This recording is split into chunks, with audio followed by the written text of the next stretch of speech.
Hey guys, welcome back. This is Tiffany. Today we're going to discuss the disembarkation of this cruise on the Meraviglia, as well as coming into port. We always seem to enjoy figuring out who is going to be at port, passing by some new ships, old ships, you never know, but it always seems to be fun to see. We'll go over the parking, where we parked, the process and the service to take you to and from the port, hopefully answer a few of the questions that you may have. So let's get started on the video. Here you have the cruise terminal. On the far left, you will see a walkway that is for those coming off the ship. That is how you will exit. This is the actual terminal. So this would be where you would also get onto the ship. This is the app that I was speaking of before. We found it very useful. So keep that in mind for something going forward. A lot of the ships are using those now.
My sister and I, on the morning of disembarkation, having a small breakfast. It's always a sad day, honest, no matter how much fun you had.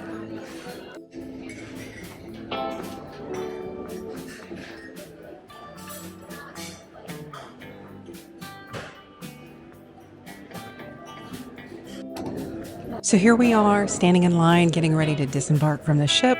I will say, as crazy as it is, and it's never fun, I would not say that I had any complaints. It's always going to be a bottleneck. You're always going to have issues just because everybody's trying to get off the ship.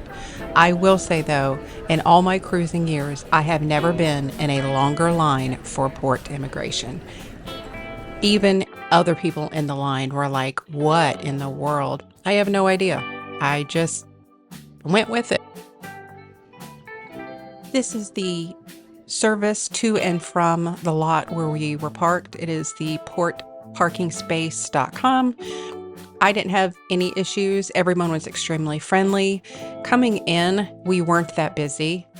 Going back, there were obviously, as you saw, several more ships that were in port. So it was a lot busier, but they really had people who seemed to act as if they have done this so many times before. They knew what was coming. We will pass the parking that is like directly across from the port here. We were not that far away at all. I think it's like a quarter of a mile away, but the price difference was substantial. So after doing some research, this is where I chose to park. This is the parking here that you see, which is directly across from the ships.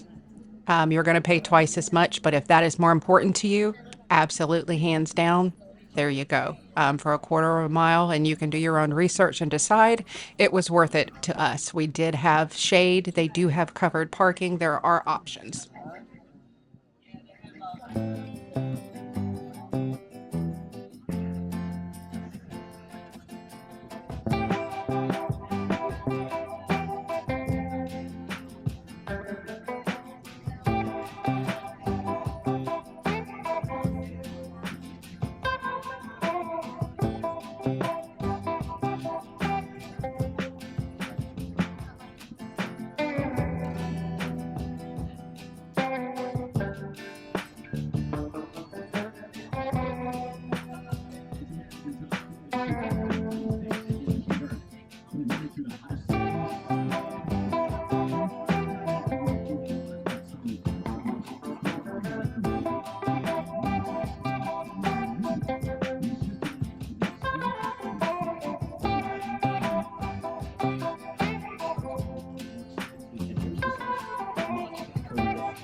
I do hope that you've enjoyed this series on the MSC Meraviglia. I hope that I've answered your questions. Feel free to message me, comments. I will do my best to answer any questions for you. I look forward to seeing you on the upcoming travels. And thank you for supporting my channel and subscribing so that I can continue to support those small businesses that we want to make sure stay around. Thanks so much, guys. Safe travels.